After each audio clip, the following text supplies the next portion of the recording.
Mami wani lecturer mu ne kin san menene? Dan Allah ki haƙuri idan na dawo zan miki bayani yanzu ma na yi latti. Na dawo zan miki bayani.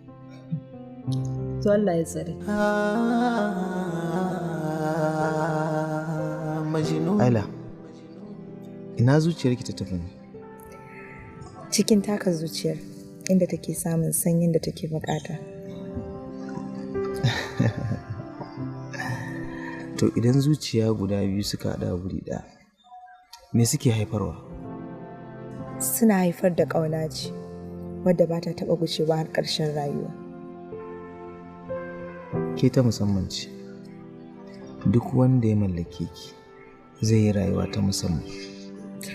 Kuma kai ne za ka mallake ni yayin Mubarak saboda ina son ka. Har yanzu sunana ke na aurenki? Sunanka sweetheart, insha Allah daga yau. Suna mai daɗi. Ni ma kuma ina ganin da shi zan riƙa kiranki. A'a, wannan fa sunanka ne kai kaɗai. Ba na son wannan sai dai ka canja mu. To zan canza miki. In dinga kiranki da my love.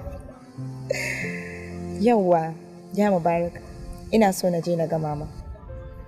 Mama ai dole ne dama ya kamata mu samu lokaci in je in kai ki ganta. Yau fa nake so in je in ganta. Yau. Yau akwai aikin da ya kamata in ƙarasa na wata.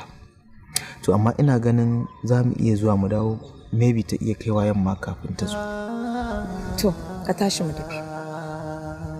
Shikenan. Mu je. Na da damuwa wannan